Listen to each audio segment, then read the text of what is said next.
Alright, this is video number 2, so let's get right into it.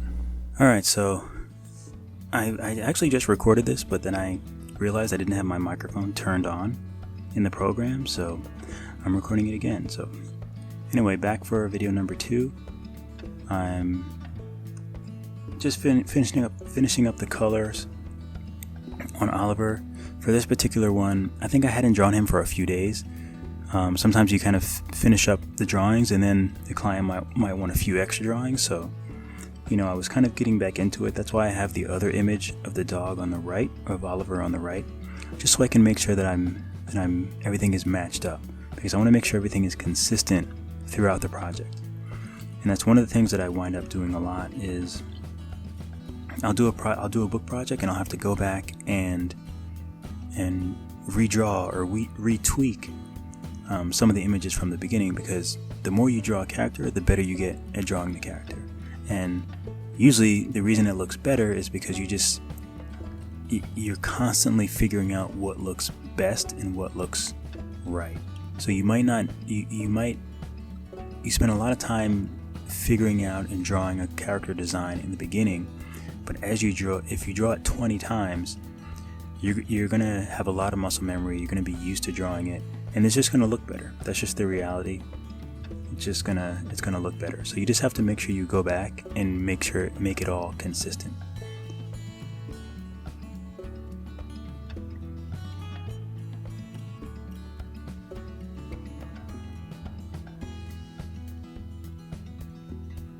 And eyes are tricky because we kind of associate big eyes with cute, so you want to make them big, but you don't want to go too big. You have to make sure you have a decent amount of white around the eyes. Also with this one, I don't have the black. I don't have like the pupil like inside the eye, so I have to make sure that I don't go too big, because then it just looks, it can kind of look a bit funny if his eyes are too big. So you just want to make sure that you have some whites around the eyes, and you also want to make sure that the white is fairly even. Like, unless they're looking extremely in one direction or the other,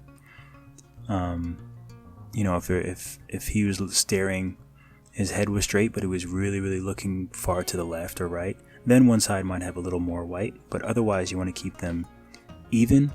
Otherwise, it's going to look cockeyed, and you'd never want your characters to look cockeyed, because then it's just, you want them to be staring in one particular direction and not two directions at once, for the most part. Just some friendly advice. Unless it's a character. It is what it is. Or I guess unless it's like a chameleon or a horse or something like that, since they have eyes on the opposite sides of their heads. I can't imagine what that field of view is. I'm going off the rails here. Anyway, yeah, so I'm just making sure, I'm just double checking all the, his colors, the sectional colors and the spots. And I do everything in sections. Like since I was doing these 2 illustrations at the same time, I did both the sketches, figured that part out, and then I move on to the line work for both designs, and then I move on to coloring both designs. So I sort of do everything in sections, so I can kind of stay in the same mind space, the same head space to be working on everything.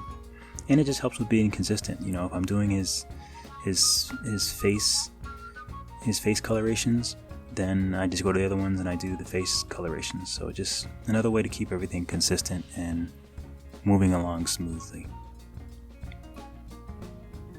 I really love this pose though, and the eyes closed smile. It really adds a lot. I mean, I love drawing eyes, so it was a bit hard for me to kind of get used to drawing the eyes closed, but you really do get a lot of expression with eyes, with the eyes closed.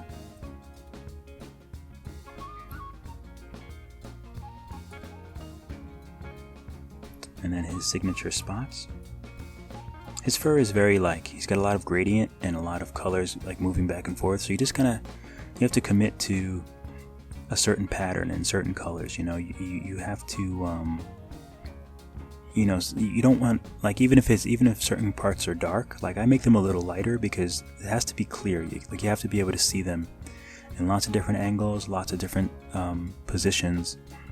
So you just kind of have to compromise on your colors, and the colors also have to work well together.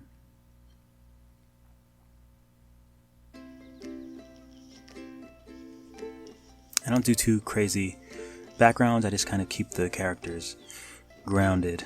Not grounded like when you were 15 years old, but, you know, grounded like, you know, they're on the floor, they're outside, inside, you know, just a little bit of atmosphere. So they kind of have some weight. And they can kind of, they're not just floating in space. I like to use a lot of different colors and textures and things like that. I actually have another personal book coming out, Horace's Pancake Recipe, which is another book that I'm working on. I'll probably get a few copies from Blurb. I don't know if I'm gonna go Amazon with it. Maybe eventually, but it's really a recipe book, to be honest with you. But I do a lot of these kind of colorful texture backgrounds and floors and things like that. I was Googling dog toys to kind of figure out which ones you want to draw. It's little things like that you wind up spending an hour going down a rabbit hole figuring out, which dog toys am I going to put in the image and what colors. And it's tricky because you have to kind of move fast. You have to move as quickly as possible to kind of, otherwise you can just get stuck. For me, like, sometimes it's hard for me to figure out what I want to do and I just get stuck. And then it's 5 a.m. and I need to go to sleep. But I did some other edits on this that I didn't record. I think I sent it to Greg, and then he had a few notes for me, so I switched it up, which you'll see in a few moments when I cut to the some of the finished images. He needed a little more. He needed a little more pizzazz. All right, here we go.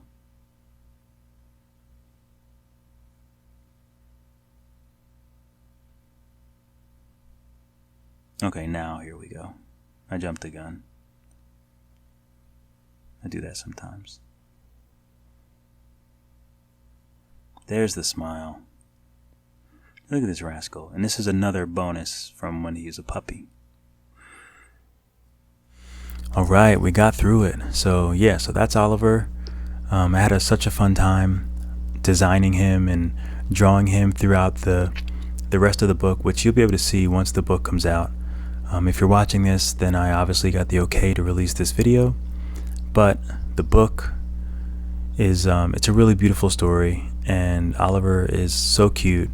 I had a great time drawing him, so hopefully some of you actually tried to draw along with me. I'm not sure if that's even possible.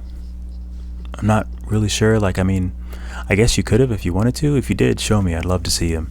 And I'm sure the author would be thrilled to see, people's drawings of Oliver. He's such a cutie.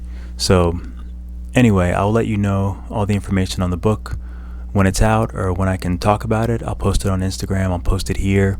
And I might post some time lapses from the rest of the book if he allows me to do that. So for now, thanks so much for watching. Keep drawing, and I'll catch you in the next video.